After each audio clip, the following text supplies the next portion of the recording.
जैसे जैसे दूसरा टेस्ट मैच अभी खत्म हुआ इंग्लैंड और इंडिया का, यार क्या खेले हैं वो। ऐसा लग रहा था कि मतलब शानदार क्रिकेट देखने को मिली। मतलब ना सिर्फ कप्तान शुभमन गिल खेला, बल्कि जायसवाल हो गया, देखिए एक्स्ट्राऑर्डिनरी बैटिंग की है। शुभमन गिल ने एक्स्ट्राऑर्डिनरी बैटिंग की है। मतलब जिस तरह हम कह रहे थे ना कि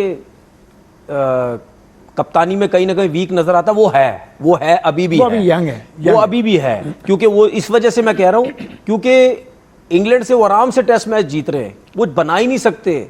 ठीक है, 5 विकेट्स गिर चुके हैं, 400 450 रन अभी बाकी है, उसमें भी पॉइंट पीछे लिया हुआ, मिड ऑन पीछे लिया हुआ, मिड ऑफ पीछे लिया हुआ है। मतलब 5-6 विकेट्स गिर गई, उसमें भी पॉइंट और ये सब चीजें पीछे ली हुई, वो मुझे समझ नहीं है। जाने दो ऊपर, मारने दो छक्के चौके, जितने भी मारने वो आउट हो जाएंगे। ये चीजें कुछ मिसिंग नजर आती हैं। लेकिन बैटिंग की बात करो, एक्स्ट्राऑर्डिनरी बैटिंग। हम बार बार बोलते हैं, क्या शुभमन गिल जैसा प्लेयर हमारे पास है? क्या हमें कहीं नजर आता है? उसकी वजह है बाबर आजम नहीं। उसकी देखिए, बाबर आजम को आप उसके साथ अब ये नहीं बोलिएगा कि वो बाबर आजम से बड़ा प्लेयर है। मैंने नहीं कहा बाबर और वो सेम एज के तो नहीं है। खैर बाबर एज के नहीं है। अब ये मुझसे कोई नहीं बोला कि गिल बहुत बड़ा प्लेयर है। बाबर आजम की उससे बहुत अच्छी परफॉर्मेंस अभी उसने पहुंच लिया। मैं स्टैट्स के हिसाब से बात कर रहा हूं, मैं इस टाइम फॉर्म के हिसाब से बात नहीं कर रहा। फॉर्म तो बहुत ही आउटस्टैंडिंग उसकी चल रही है ना, आती है एक किसी प्लेयर की इतनी बड़ी फॉर्म आती है, वो उसकी चल रही है। ठीक है, आएगा आउट ऑफ फॉर्म, ये भी होगा आउट ऑफ फॉर्म, ऐसा हो ही नहीं सकता। अच्छा ठीक है। तो वो जो बैटिंग कर रहा है, एक्स्ट्राऑर्डिनरी बैटिंग कर रहा है। जायसवाल ने बड़ी जबरदस्त बैटिंग की, उसके बाद नीचे जडेजा ने और नबी, देखिए अर्शदीप ने बॉलिंग की, सिराज मैं उस तरफ आ रहा हूं। देखिए इसमें तो दो राय है ही नहीं, उसने एक्स्ट्राऑर्डिनरी बैटिंग, वो तो आप कह ही नहीं सकते। लेकिन वो बैटिंग अच्छी करने का रीजन ये है क्योंकि इंग्लैंड के बॉलर्स ने अच्छी बॉलिंग की ही नहीं है। उसकी रीजन ये है क्योंकि उनकी हाइट ज्यादा है, उनकी लेंथ बहुत पीछे थी। ये जो विकेट थी ये सिर्फ ये विकेट जो थी ये सिर्फ नए बॉल का विकेट था। अगर आपने नया बॉल अच्छा यूटिलाइज कर लिया, जगह पे बॉल कर लिया, तो आप बैट्समैनों को मुश्किल में डालोगे। इंडिया के बॉलर्स की हाइट छोटी थी, उनको स्विंग सीम अच्छा करना आता था, उनकी लेंथ आ गई थी, जिसकी वजह से नहीं कोच का कोई कमाल नहीं था। नहीं कोच बॉलिंग कोच तो मॉर्नी मॉर्कल है। मॉर्नी मॉर्कल का कमाल मैं कह सकता हूँ, मॉर्नी मॉर्कल। लेकिन बात ये है, खुदा को मानो, मैं उसको टीम से फारिग करने की बात करूं, आप गौतम गंभीर उसको यार सुने, तरीका नहीं है तो सही।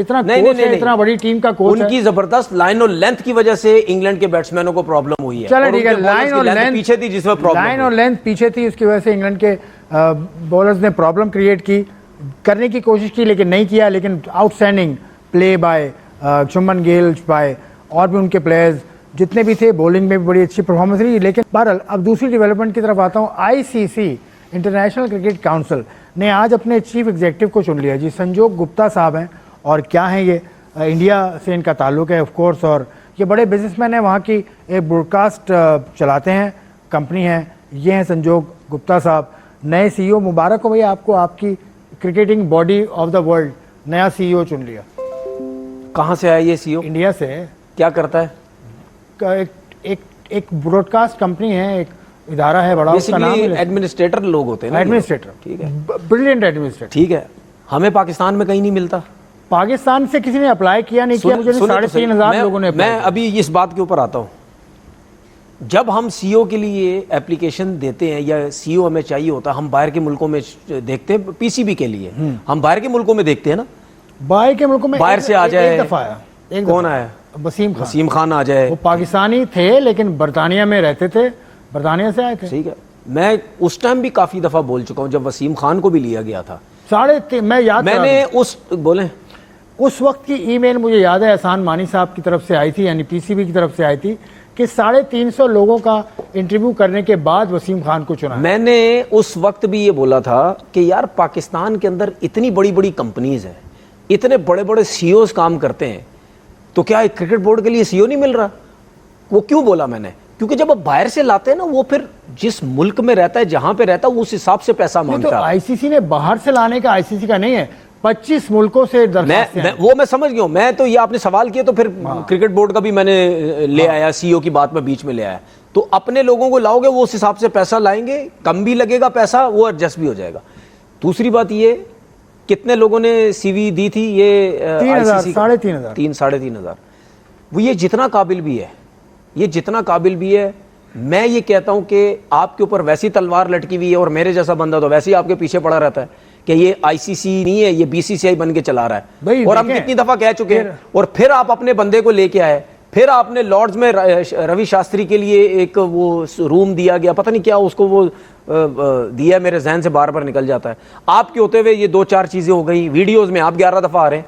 तो इसका मतलब ये, और ये जो सीईओ है ये क्या चेयरमैन की मर्जी से लगता है? नहीं, ये है असल में, ये मेरा सवाल है। सीईओ को जो इन्होंने शॉर्टलिस्ट किया है, 12 लोगों को शॉर्टलिस्ट किया था और उसकी नॉमिनेशन कमेटी है जिसमें है deputy chairman ICC Imran Khawaja, उसके अलावा ईसीबी के चेयरमैन हैं Richard Thomas, Sri Lanka cricket board के प्रेसिडेंट हैं शामी सिल्वा और बीसीसीआई के सेक्रेटरी हैं देवजीत साई। तो ये 4 लोग हैं जिन्होंने शॉर्टलिस्टेड कैंडिडेट्स को परखा है, 12 को, उनमें से इनको तो 4 लोग मिल नहीं सकते उसके साथ यार? अब ये हो जाए तो वो हो जाए, फिर तो इसमें से जो आपने 4 बंदे गिराए, 2 का तो इंडिया से ताल्लुक है, एक श्रीलंका ने, एक श्रीलंका ने, एक इंग्लिश है और इंग्लैंड का, 1 या 2 आप इंडियंस कह रहे हैं। इमरान ख्वाजा इंडियन नहीं है। अच्छा, वो दूसरा आखिरी जो बताया उसने, देवजीत साई जो इंडिया का सेक्रेटरी है ठीक बीसीसीआई है, का। सही है। तो चेयरमैन हो या सीईओ, ये जितने क्रिकेट बोर्ड्स हैं ना, इनकी जब तक इजाजत नहीं होगी नहीं लगना चाहिए। तो सारे क्रिकेट बोर्ड्स ने ही इसको पाकिस्तान approve किया का है। बोर्ड जो आईसीसी बोर्ड है उसने अप्रूव किया है इसको। आईसीसी बोर्ड ने पाकिस्तान भी है भाईजान, कहा क्या हो गया यार? मुझे एक चीज, अनपोज भी नहीं आया, इसको सेलेक्ट किया। मुझे एक चीज समझ नहीं आती कि ये बगैर उसके कैसे हो जाते हैं, एकदम से हो जाते हैं, नाम 2 बस हो जाते हैं। नहीं यार, ऐसा नहीं है, एक पूरा प्रोसेस है, एक इदारा है आईसीसी। तो क्यों नहीं कोई उठता यार? मुझे ये समझ नहीं आती। पाकिस्तान से किसी ने दरखास्त ही नहीं दी। आईसीसी कि कहीं पर भी पाकिस्तानी की पोस्ट पर नहीं है। क्यों नहीं है? क्योंकि पाकिस्तान या तो जाता नहीं, या मतलब एक वसीम खान को अगर आप पाकिस्तानी तस्लीम कर लें, इज हाफ पाकिस्तानी, क्योंकि पाकिस्तान में रहते नहीं है लेकिन बरतानवी है वो, और आपको ये अच्छा नहीं लगता कि दोहरी शहरियत वाले पे बिल्कुल, मुझे पसंद ही नहीं है। तो वसीम खान को आप भी गिनते नहीं है पाकिस्तानी। तो उसके अलावा क्रिकेट कमेटी आईसीसी की, उसमें संगाकारा है, उसमें गंगूली है। पाकिस्तान के क्रिकेटर्स किधर हैं? एक थे इकबाल सिकंदर आईसीसी के साथ थे, वो भी अब सऊदी अरब चले गए, सऊदी अरब क्रिकेट एसोसिएशन के साथ। तो मेरा कहना यह है कि दूसरे तो आपको बुरे लगते हैं लेकिन आप तो अच्छे बनो। आपके जो लेजेंड्स हैं सारे बड़े, वो आईसीसी में किसी पोस्ट पर क्यों नहीं जाते? ज़हीर अब्बास साहब आखिरी प्रेसिडेंट थे, उनके बाद कौन गया? तो वहां के लिए तो एजुकेशन चाहिए होगी ना फिर आपको। बिल्कुल, एजुकेशन चाहिए। तो एजुकेशन नहीं है तो वहां तो सिर्फ क्रिकेट बैट्स तो नहीं खेलना ना, वहां तो पढ़ा लिखा बंदा चाहिए। तो इसका मतलब ये है कि हमारे पास एक तो क्रिकेटर्स इतने पढ़े लिखे नहीं है, अगर पढ़े लिखे है भी वो इस तरफ जाते ही नहीं है। वो या क्रिकेट बोर्ड में चक्कर में रहते हैं या वो टीवी पे के चक्कर में रहते हैं, उसके अलावा तो कोई तो नहीं। जो दूसरा आ रहा है पढ़ा लिखा शख्स, उसको कौन तो सा वाला? कौन सा? यही जो अभी आए हैं, गुप्ता साहब जो आए हैं। मैं ये नहीं कह रहा था, मैं ये कह रहा था कि जो 3-3.5 हजार लोगों ने सीवी दी, उसके बाद 12 चुने गए। आप अपनी मुल्क से ना उठाओ ना, अगर आप किसी और कंट्री से उठा लेते तो फिर आपके ऊपर इतनी ज्यादा बात ना होती।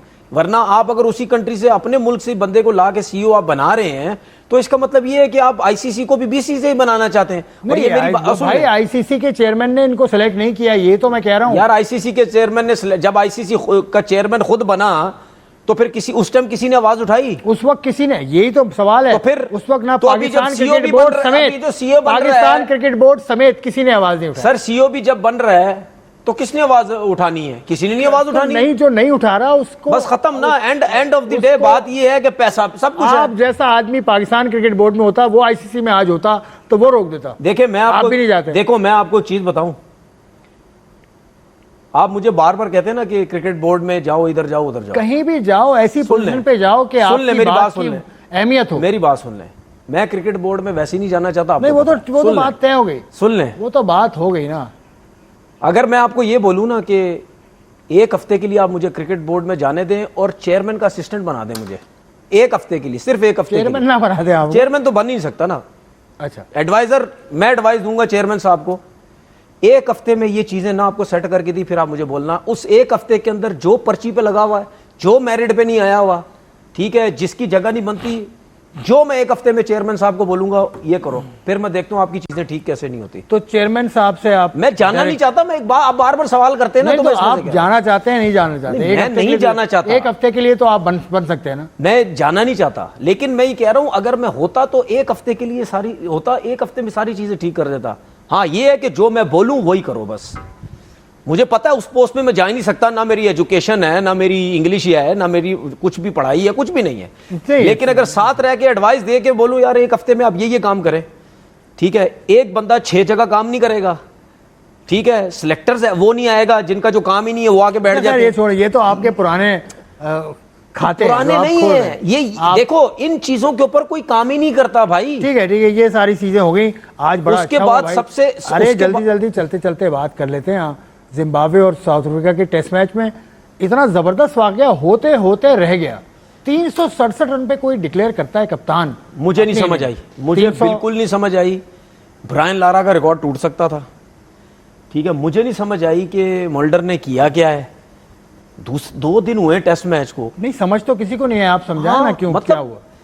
क्या किसी ने मिसगाइड किया है या टाइम खत्म हो रहा था? भाई आप इतने ज्यादा रन्स करके नॉट आउट हैं, 400 रन करने में आपके पास सिर्फ 33 रन बाकी हैं। 367 रन किए नॉट आउट उन्होंने और 334 कुछ बॉल्स पे किए। तो 400 रन करने के लिए सिर्फ 33 रन आपके बाकी हैं। उसके बाद दूसरा दिन अभी पूरा खत्म भी नहीं हुआ, आउट कर दी टीम उसके बाद। आउट भी कर नहीं, वो तो आउट तो बाद में की, बॉलिंग की ना, लेकिन बैटिंग 5 आउट हुए हैं। दूसरा दिन अभी स्टार्ट हुआ है, अभी चल रहा है। 5 दिन का टेस्ट मैच है, आपने इनिंग डिक्लेयर कर दी। या मुझे नहीं पता उसके दिमाग में क्या चीज है, वो तो कप्तान था, कोच ने उसको बोला है या क्या किया। भाई आपने जिम्बाब्वे से टेस्ट मैच तो जीत ही जाना था ना यार, आपने जिम्बाब्वे तो टेस्ट मैच जीत ही जाना था। लेकिन आप जाओ ना 400 करो, 450 करो, 2 दिन बैटिंग कर दो। यार आपको कुछ खुशबू आ रही है कि कुछ ऐसा हुआ है? मुझे लगता नहीं, है, मुझे ये हम कह नहीं सकते, लेकिन कह नहीं सकते, क्यों? लेकिन मुझे कुछ ना कुछ अजीबोगरीबी चीज लग रही है भाई। अजीबोगरीबी ये कोई फैसला लगता है मुझे इस फैसले की समझ नहीं आती यार।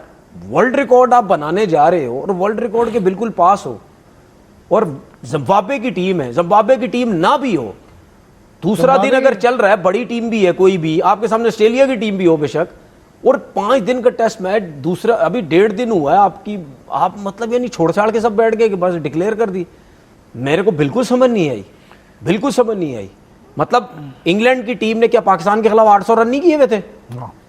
तो आपने 600 कुछ रन पे नहीं डिक्लेयर कर दी। जाओ ना 800 रन करो, 2 दफा आउट करो, वैसे भी आउट हो जाएंगे वो 2 दफा। वो इतना कॉन्फिडेंट हो कि वो दूसरी इनिंग में करना चाह रहा हो, दूसरी इनिंग को खेलेंगे। मैं बड़ा हैरान हुआ इस फैसले से। हाँ। और जब वो इनिंग डिक्लेयर कर रहा था, आप यकीन करो मुझे इतना सख्त गुस्सा आ रहा था कि यार ये कर क्या रहा है। मतलब ये मौके आपको जिंदगी में मिलते ही नहीं है भाई, बिल्कुल नहीं मिलते, बिल्कुल। लारा जैसा बैट्समैन है, 365 किए, फिर उसने 300, उसके बाद 400 रन। हाँ, मतलब जिंदगी में ये मौके कहां मिलते हैं भाई। आज चाहे युगांडा की टीम हो, चाहे जिम्बाब्वे की टीम हो, चाहे नेपाल की टीम हो, रन्स होते हैं, रिकॉर्ड होता है।